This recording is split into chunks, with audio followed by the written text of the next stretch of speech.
Okay, so today we're going to be taking a look at section, it's really 10.3, I think, in your book, over percent composition, or mass percents is another name for that.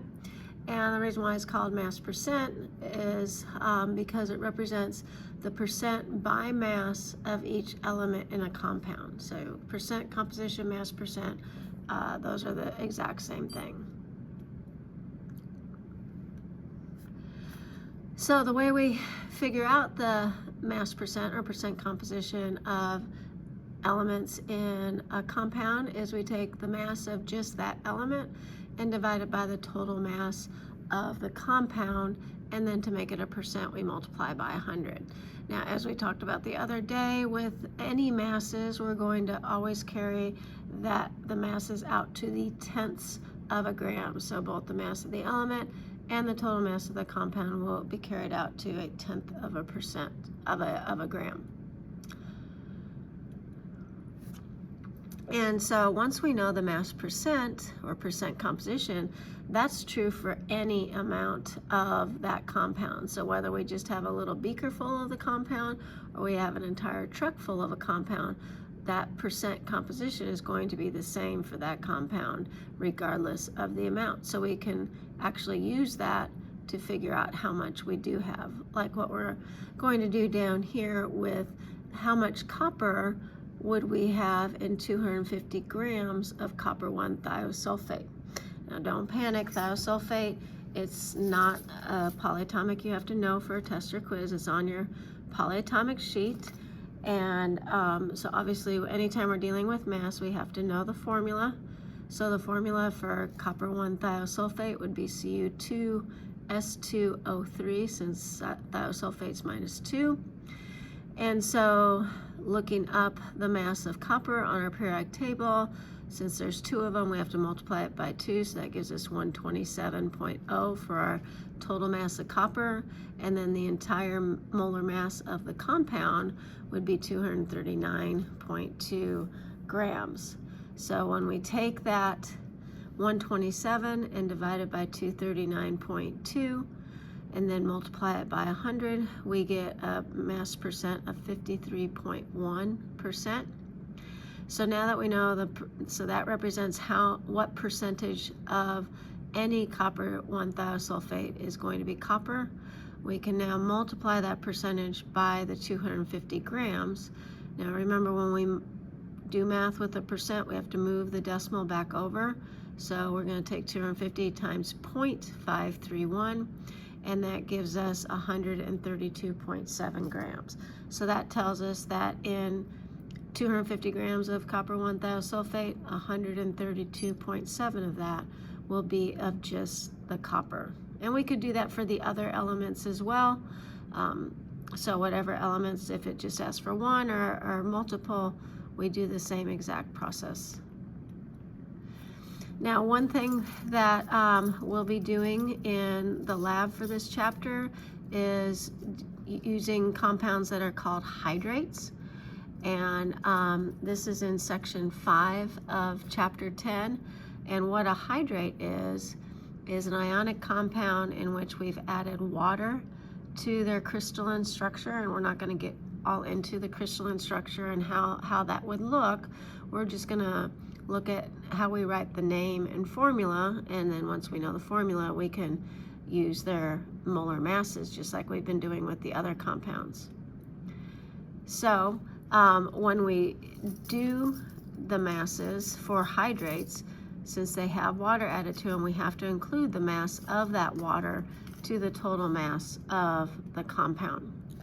So the way a hydrate is named, we name the compound, usually an ionic compound, the same as before.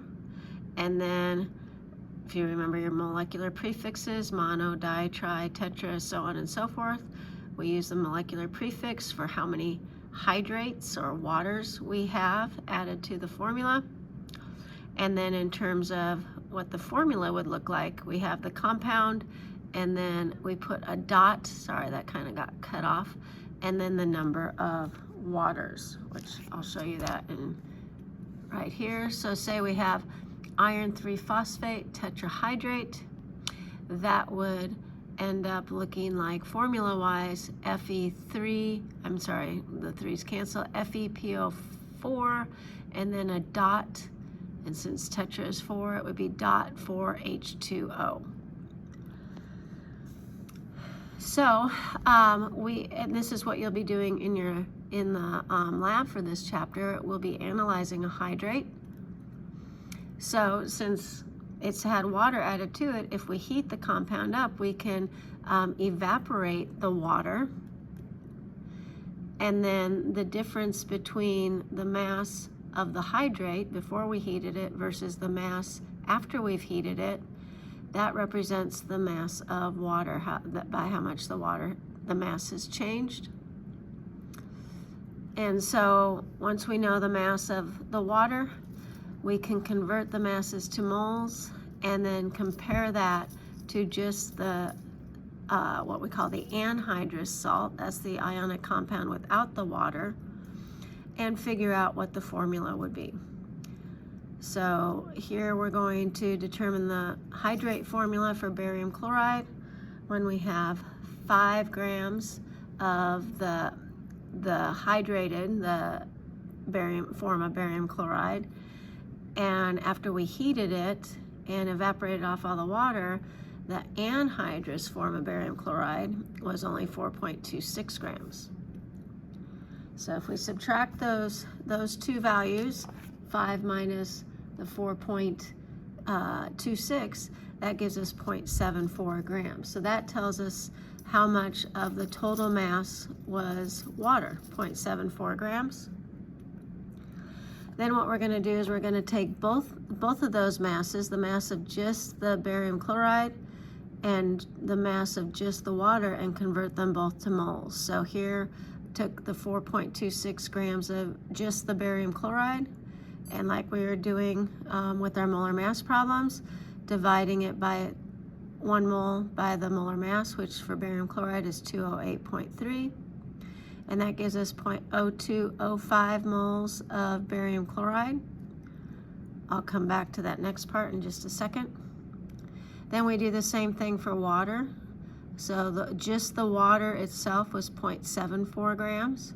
So then we divide that by water's molar mass, which is 18, to give us 0.0411 moles of water.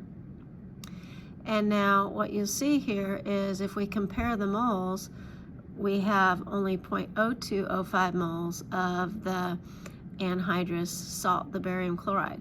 So we're going to divide both of those, the barium chloride and the water, by the 0.0205 moles, so that we get 1 mole of barium chloride, and that ends up giving us 2 moles of water. So our formula then is BaCl2, and then we use a dot 2H2O. So the name for that, I can't remember if I nope, I didn't put the name in there, sorry, hang on. I'll come back to that. Let me scroll down. So I forgot, I didn't write that in there. So the name for that would be barium chloride di, since there's 2, dihydrate, barium chloride dihydrate. Okay, and again, that's basically what you'll be doing calculation-wise for the lab at the end of this chapter.